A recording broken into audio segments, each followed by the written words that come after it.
Chers téléspectateurs de 613 TV, Shalom depuis Jérusalem. En cette veille de Yom HaZikaron Lechalalei Tzahal, du jour du souvenir de ces soldats d'Israël ayant donné leur vie afin que le peuple, la nation, l'État puissent entrevoir encore et toujours plus des jours meilleurs. Voici ce que j'aurais aimé vous dire et vous enseigner d'une certaine manière.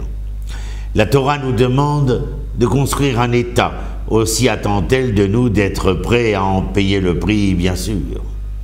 Dans son livre des commandements, Nachmanide, le Ramban, souligne une dimension particulière de la mitzvah relative à Eretz Israël.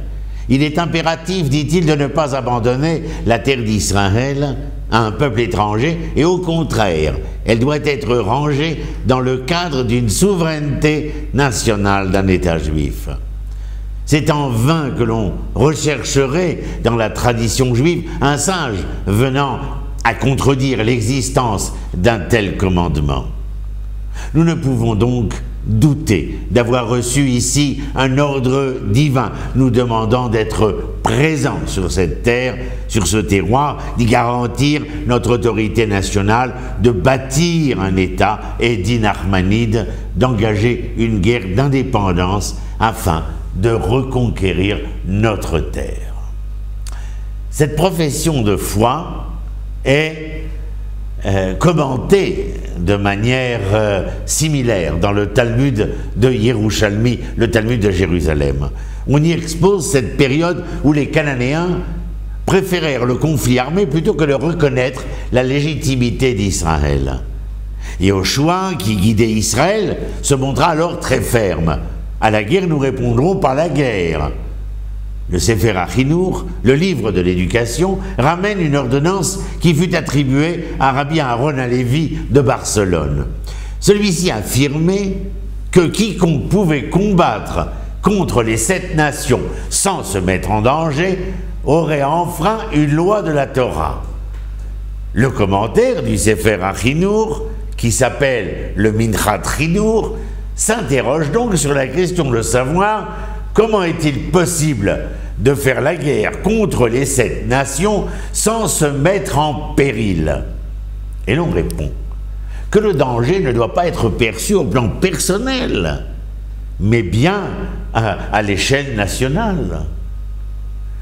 Que sommes-nous capables de donner à notre terre, à notre pays? Chacun de nos soldats répond pourtant avec simplicité dans un quotidien où la rigueur climatique, la fatigue, la tension du danger conduiraient naturellement vers le repli sur soi.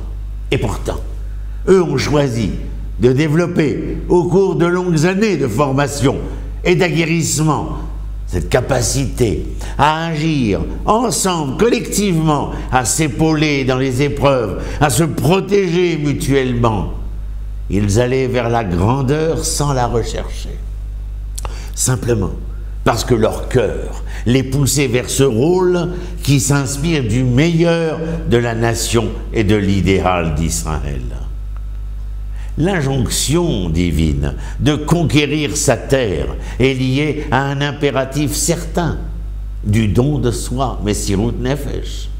D'une manière ou d'une autre, nous espérons une fin satisfaisante pour notre terre, mais malheureusement, la paix n'est pas une réalité qui paraît très proche. Tout au long des siècles, la terre d'Israël n'a été préservée puis revivifiée que parce que des Juifs ont été prêts à donner leur vie pour cette cause.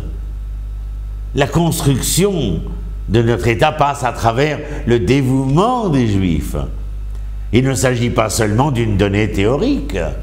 Habiter sur notre terre, c'est le fondement de notre existence et l'unique moyen concret de construire cette nation. Servir son pays aux ordres des autorités politiques élues pour décider du bien commun. Notre soldat a, lui, confiance en elle et se nourrit de l'exemple de ceux qui l'ont précédé. Autre temps, autre guerre, autre sacrifice, toujours avec le sentiment qu'Israël le requiert et que son avenir en dépend. filiation de ceux qui, toute origine mêlée, ont trouvé dans la complicité des combats le meilleur de l'âme humaine. Qu'est-ce à dire? L'abnégation, la solidarité, le goût de l'effort, l'aptitude au sacrifice, le respect et l'humilité au service de la collectivité d'Israël. Soudaine prise de conscience de ce qu'il y avait de grand dans l'engagement de nos enfants et qui nous pousse dans ces moments de deuil au recueillement total. Des Israéliens derniers d'une longue lignée tombés au nom de valeurs qui dépassent de loin l'intérêt individuel. Rude rappel pour ceux qui dépriment dans un environnement miné par les petits égoïsmes et le jeu nauséabond des bassesses sectaires. La grandeur d'un peuple se nourrit de la preuve renouvelée sans cesse de sa capacité à payer le prix de la liberté. Je me répète et réitère que tout au long des siècles, la terre d'Israël n'a été construite que parce que des Juifs ont été prêts à donner leur vie. Et il est impossible de concevoir autrement la construction d'une nation. En cas de conflit entre la vie de la nation et la vie des individus, la collectivité a le pas sur le particulier et la vie du peuple. Ainsi, les paroles de Nachmanide, loin d'être hypothèses d'école, ont reçu confirmation au cours des 100 dernières années qui ont vu la création peu à peu ou pas à pas de l'État d'Israël ainsi que de toutes ses réalisations. Le don, cette Messirut Nefesh, n'est pas seulement un devoir moral, c'est encore plus radical. Le don se situe dans l'intériorité vivante, dans le rapport de soin à soin qui fait que la vie est proprement vivante au sein de sa manifestation. C'est ce qu'on appelle Kiddush HaChaim, sanctifier la vie. Le don n'est pas la représentation d'une nécessité intellectuelle. Le don se situe en deçà des calculs et des représentations de l'intellect. Le don de soi appartient au cœur. Le don véritable découle de l'amour. C'est dans ce sens que le comportement idéal est fondé sur le don. Le secret du don est aussi d'être une ouverture proposée à notre ego et qui, justement, nous permet d'éclore, d'ouvrir ce primaire égoïsme. Il est dans la nature même de la vie de toujours s'octroyer à elle-même et de quérir sa propre croissance. Ainsi le voulut l'Éternel. C'est indubitablement en cela qu'elle est vivante, parce qu'inlassablement se donnant dans son épreuve de soi et pour son propre enrichissement. La vie est aussi donc don d'elle-même. C'est pour cette raison transcendante et fondamentale que donner est une joie, car donner, c'est aller dans le courant qui porte la vie, qui supporte la vie. La Torah, et on le sait, Torah Trahim, une Torah de vie. Il est écrit, voici les commandements que l'homme doit accomplir pour vivre et non pour mourir. De cette réaffirmation du principe de vie, les sages ont déduit qu'en cas de danger, l'application d'un commandement est provisoirement suspendue. La Torah donne par exemple le droit et le devoir de profaner le Shabbat pour sauver une vie humaine. Une telle législation entraîne un corollaire. En cas de menace, d'attentat terroriste contre des vies juives, il ne faudrait pas céder au chantage de l'ennemi et ne pas lui donner les territoires qu'il réclame, en l'occurrence aujourd'hui la Judée, la Samarie et Jérusalem par exemple. En clair, si des millions de Juifs doivent profaner le Shabbat pour sauver la vie d'un nourrisson, il va de soi qu'il ne faut en aucun cas renoncer à notre terre, car sa disparition mettrait en danger la vie humaine, bien entendu. Le métier de nos soldats, dont on passe souvent, voire presque toujours sous silence, l'engagement, le courage et l'abnégation, comme je le disais précédemment, et de risquer leur vie dans l'accomplissement de leur mission au service de notre pays, c'est-à-dire de vous, de moi, de nous. Il est question, certes, de livrer bataille et donc de risquer sa vie s'il n'est pas d'autre moyen pour préserver la vie, pour préserver Israël. Il ne s'agit en aucun cas de se suicider. Josué avait préparé le peuple à l'éventualité d'une guerre et avait évalué les chances de réussite. Il en a été de même concernant les guerres d'Israël, pour lesquelles les risques ont dû être calculés et estimés supportables ou non.